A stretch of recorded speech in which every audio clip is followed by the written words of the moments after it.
So, it's been a while, but before we get into this, check out my new intro. Tell me what you think of it, because it took me a long time to make. So let's do that first.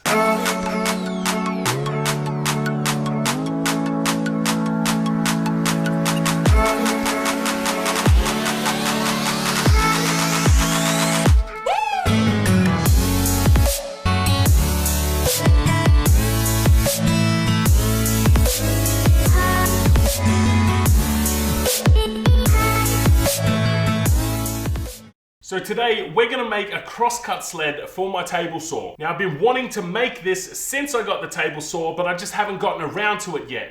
So there's no better time than the present. This is the miter gauge that came with my table saw. And for this kind of table saw, I'm very impressed with the quality of this miter gauge. But I just want a little bit more support, and that's why I'm gonna make a crosscut sled. So I'm gonna run you through the processes that I go through to make this. We're gonna try and make it as easily as possible. Now the aim of this is a cheap, accurate crosscut sled. In saying that, I did spend a little more than what most people probably would be willing to spend on a stop block, specifically for this build because I wanted a good quality one, but we'll cover all that later. Before we get started, let's change over the table saw blade, get the crosscut blade on there and get into this.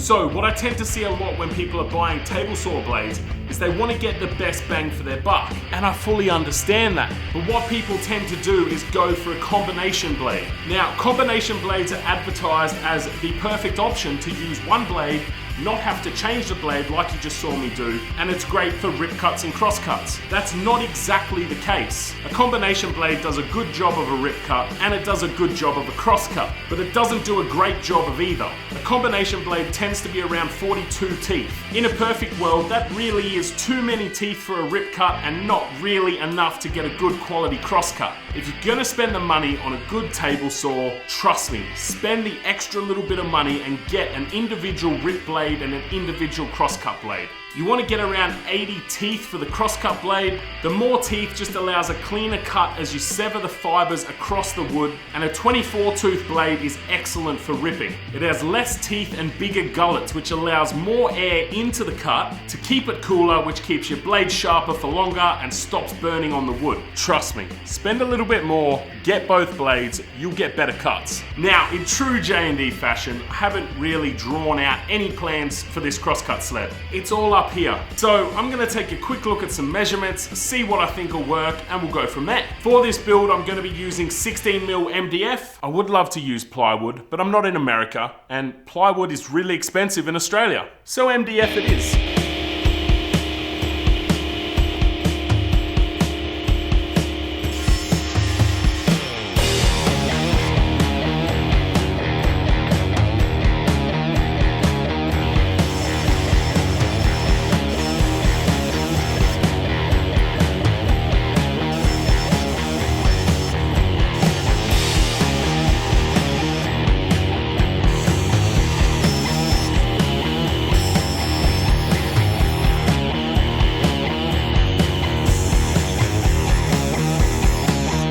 So the MDF that I purchased was 600mm wide. So what I've done is set my table saw to 750mm. I then cross-cut the piece so that I ended up with two rectangles that were 600mm by 750. One of those is going to form the base of my cross-cut sled. So I took that back to the table saw. I took about 5mm off each side just to remove the furry edges that come from the factory. And then I set the table saw to 100mm, and with the other rectangle, I ripped it down to give me 5 strips of 750 long by 100 wide and one off cut. crosscut. These components are going to form the fence sections of the crosscut sled, so now we need to glue them up. Just quickly though, while we're using the table saw so much, I had another tip or idea that I wanted to bring up with you. There's a heavy debate in the woodworking industry about the height you need to set your blade on the table saw. Some people will set the blade at the full extension, just for the hell of it. Others will set the blade just high enough so it just peeks through the top of the piece you're cutting. Which way is right? Well, I'm no pro, so I'm not going to tell you which is right and which isn't. One thing I will say is the gullets in your blade are actually very important. If you don't know what a gullet is, it's the little groove at the bottom of the tooth there, the little gully. So their function is actually to remove sawdust from the cut and to take air into the cut to cool the cut down. Because I'm sure you all know, heat is sharpness's #1 enemy. So by getting as much cool air in there as possible, you keep the blade cooler, the cut stays cooler, you don't get burning on the wood, and at the same time those gullets take the sawdust away into your dust extraction and remove them. So what I found best to do is to make sure that at an absolute minimum, my gullets are above the surface of the piece that I'm cutting, which with the crosscut blade means the tip of the blade sits probably about 10 mil above the surface of what I'm cutting. So it's really important to make sure that your gullets have access to air so that they can take it down into that cut and keep things cool. All right, enough with woodworking 101 from someone who really doesn't know 101 about anything. Let's get back into the build.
Now, if you can't get right into the corner of a 90 degree and you've got some glue squeeze out, this comes in really handy.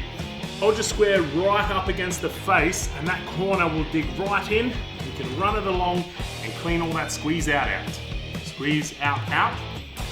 Yeah, that's right. Just make sure you clean your square afterwards because you don't want dry glue on this thing.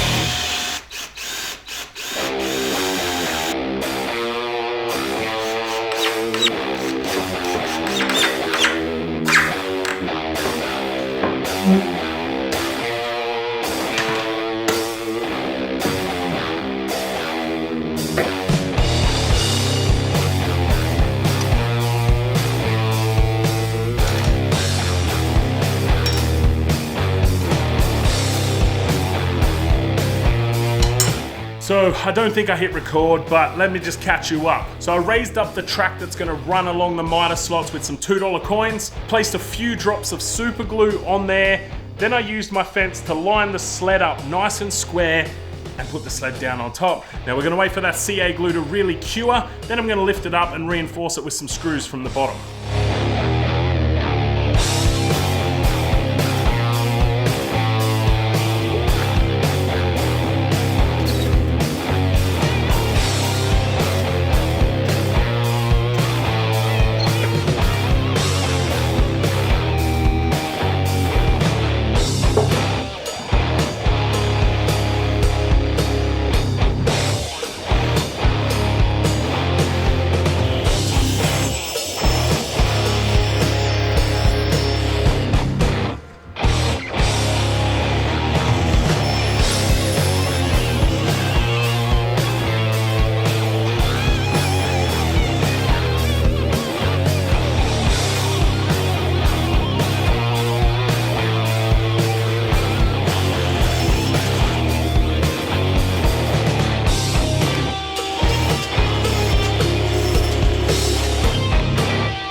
Alright, this crosscut sled is this close to being finished. I put the wax on the bottom to reduce friction on the tabletop. I debated over applying a finish or not. I was going to use shellac, but I'm sort of leaning towards not putting a finish on it now. But if you make one of these, you can put a finish on it if you want. I'm not your dad. Can't tell you what to do. You do whatever you want. So, I got the 5-minute epoxy out and I've epoxied the T-track on top of the fence. I'm sure if you're watching this video, you're probably gonna build your own crosscut sled. And you probably haven't seen that done before. Most people would cut a rebate and then put the slot in there so it sat nice and flush, which I was gonna do, but turns out I bought the wrong route a bit, so that didn't help. I wanna finish this sled today, and I figured why make the extra mess and the extra effort of routing a perfect groove when I can just stick the T-track on top. I did a little dummy run with the stop block and it's still gonna work exactly the same. So I guess we'll find out if there's a real reason you need a rebate or not. So I've got that clamped up there. The 5-minute epoxy is drying. We'll probably give it about 2 hours because 5-minute epoxy is never 5-minute epoxy. You also saw me make the first cuts with this crosscut sled. These squares here that I then glued up and clamped up. These are gonna be a safety block. When you're pushing the crosscut sled through the blade, if you push all the way, the blade actually penetrates out the back of the fence. That could be dangerous if you're not paying attention and you have your hands in the wrong place. So once this is dried up, I'm gonna spray paint it bright red and then I'm gonna glue it right on the back where the blade would come out. This will ensure that the blade isn't actually exposed, and being painted bright red is sort of a stop, no go, don't put your hands there. Just in case something went wrong and somehow the blade did penetrate through it, your hands will never be on it. Not just a hat rack, my friends, not just a hat rack. Kinda is a hat rack though most of the time because these dreads are getting insane. I need to cover them up. But enough babbling on. Once this 5-minute epoxy is dry, I can put the stop block on. I can mount the safety block once that's dry, and I think we're just about done. So, I'm gonna come back to you guys when everything's dry and ready to finish up.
This project is finally done. We got the safety block on the back. We got probably the best stop block on the market at the moment on there. And still, with all of that, this sled cost under $100. What it's going to allow me to do and the accuracy it's going to bring to my cuts, you just can't put a value on that. I am stoked with it. It slides beautifully on the table. And for the first time in J&D history, we got a 90-degree cut straight out of the gate. On that point, I was going to go into a method with you guys that's called the 5-cut method. It's a mathematical equation that allows you to get a perfect 90-degree cut if your fence isn't cutting right straight out of the gate. But we didn't need to do it, which is kind of lucky because before this video, I didn't brush up on the mathematics behind it. So if your fence isn't quite accurate, check out Jonathan Katz-Moses' channel. He does a wicked video on the 5-cut method. He'll give you all the mathematics behind it so that you can work it out. Not to brag, but I didn't need it, so I'm not gonna go into it. While we're talking about Jonathan Katz-Moses, I just wanna say that if you wanna get yourself one of these no deflection stop blocks, head on over to his store. They really are the best stop block on the market at the moment, and I'm pretty sure he's just released the 2.0 version, which has to be better, right? Now, if you have watched this video right up until this point, I want you to start your comment down below with the word MDF sled. Any comments that start with that, I will reply to first, just so I can say thank you to you guys for checking out this whole video. If you've been a long time watcher of my channel, you know that I do reply to every comment down there. So if you've got a question about this build, or you think I could have done something better even, make sure you leave your comment down below and I'll be sure to respond to you. I think that about sums it up for this project. I will touch on the runners. You definitely could just use hardwood as the runners for the bottom of this sled,